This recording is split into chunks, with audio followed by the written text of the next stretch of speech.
Внимание! Мы не рекомендуем смотреть данный ролик на голодный желудок. Прямо сейчас сходите на кухню и сделайте себе бутерброд. Готовы? Тогда приятного аппетита! Пицца. В отличие от пиццы, которую готовят в ресторанах практически вручную, машинное производство специализируется на полуфабрикатах. Оно практически не требует вмешательства человека, исключая возможные корректировки и удаление бракованной продукции.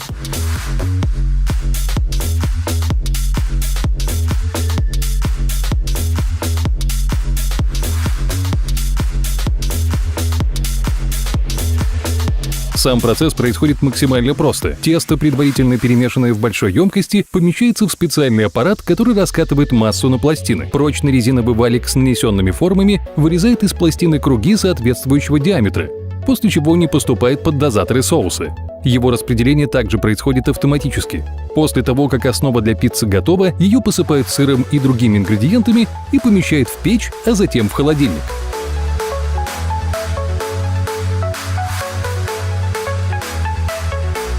Готовая продукция упаковывается в целлофан.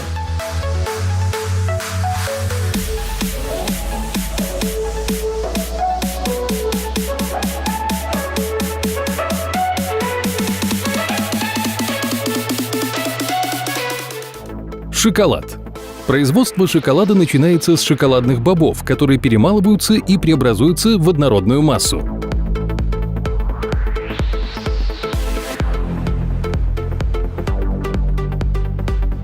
Под воздействием высоких температур и особого темпа перемешивания шоколад приобретает характерную консистенцию, после чего в него добавляют какао-масло и ароматизаторы.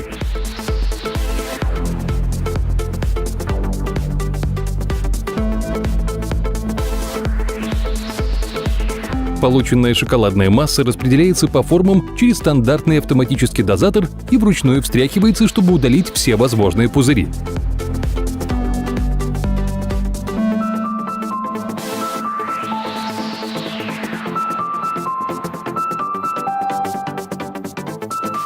После того, как готовые плитки застынут, их помещают на ленту и упаковывают для отправки в магазины.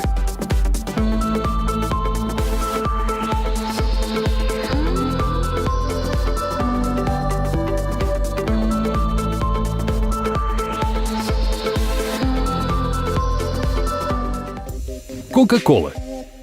Несмотря на то, что полный и точный рецепт колы держится в секрете, даже наблюдение за разливанием напитка по бутылкам вызывает интерес.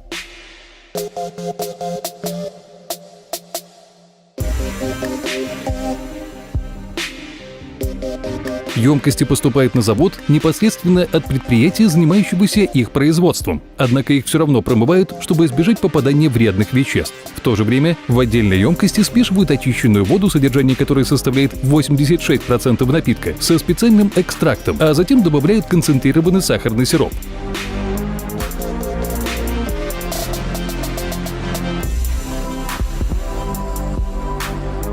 После этого бутылки обрабатывают газом и помещают в аппарат, который разливает полученную жидкость по емкостям.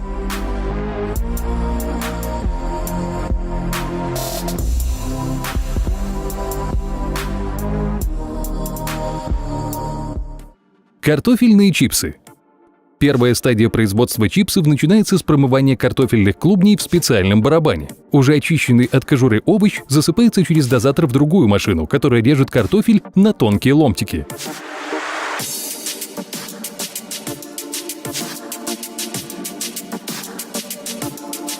Для удаления лишней влаги они помещаются в центрифугу, а после обжариваются в масле. Чтобы чипсы имели определенный вкус, производители используют смесь специй и ароматизаторов, которые равномерно распределяются по поверхности картофельных ломтиков.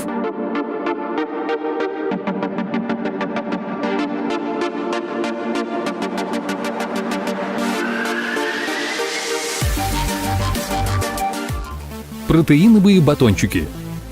Для изготовления протеиновых батончиков основная масса, состав которой нам выяснить не удалось, вручную помещается в небольшой миксер, где перемешивается вместе со специальным сиропом.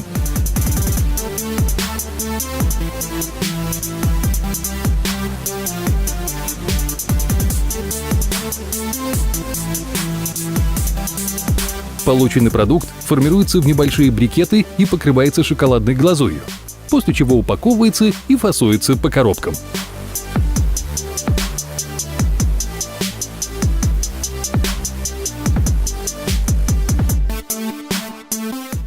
Арахисовое масло. После того, как арахис очищают от скорлупы, ему необходимо пройти еще одну стадию чистки и избавиться от шелухи. Затем он перемалывается, смешивается с другими ингредиентами, такими как соль и сахар, и помещается в большую емкость с миксером, в которой поддерживается теплая среда.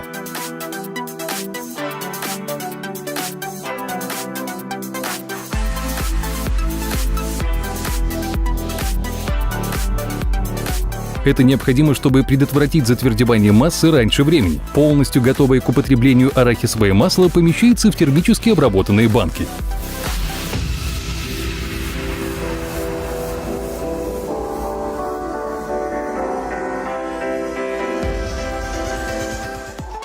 Кетчуп. Основной ингредиент кетчупа – томатная паста, которая поступает в производство в вакуумной упаковке для сохранения свежести и вкусовых качеств.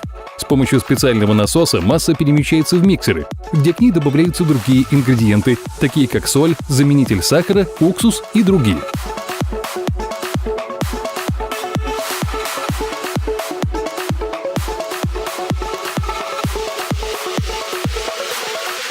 Следующий шаг производства – пластиковые бутылки, которые проходят через специальную систему охлаждения перед тем, как в них заливается готовый кетчуп.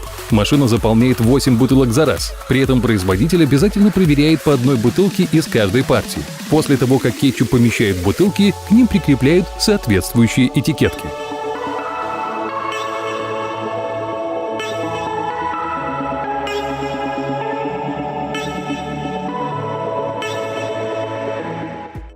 Круассаны.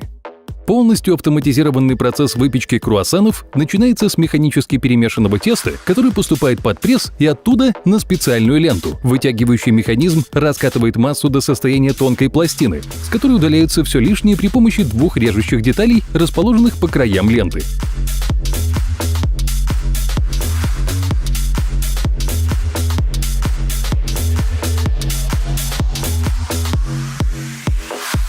После пласт теста разрезается на одинаковые треугольники, которые скручиваются в готовые круассаны. Каждый из них помещается в отдельную выемку и запекается. Примечательно также то, что помещение начинки внутрь круассана происходит машинным способом, то есть через дозаторы, которые помещаются внутрь готового продукта.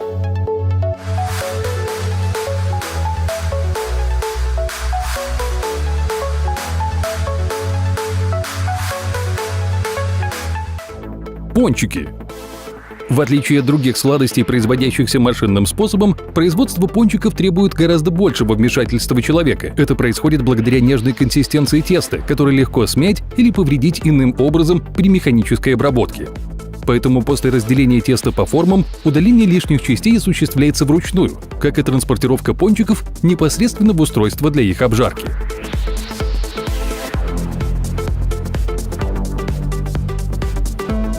С помощью специального конвейера обжаренные пончики перемещаются на ленту и поступают под дозатор глазури, а затем в небольшой барабан для равномерного распределения обсыпки.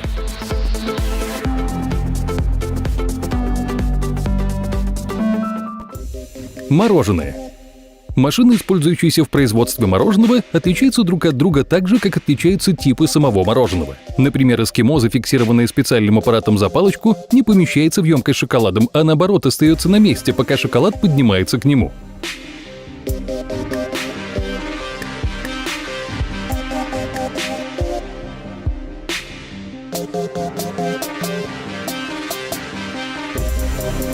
Другой сорт мороженого, наоборот, окунается в глазурь с одной стороны.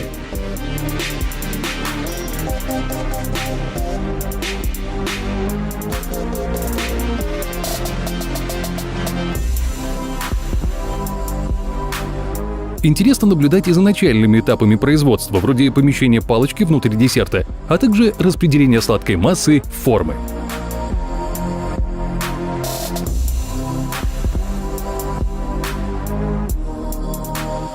Друзья, пора заряжать свои мозги на полную. Заходите на канал Brain Time. Там вы найдете кучу интересных и полезных фактов, а также море позитива и тонны полезной информации. Подписывайтесь, и мы обещаем, будет очень интересно.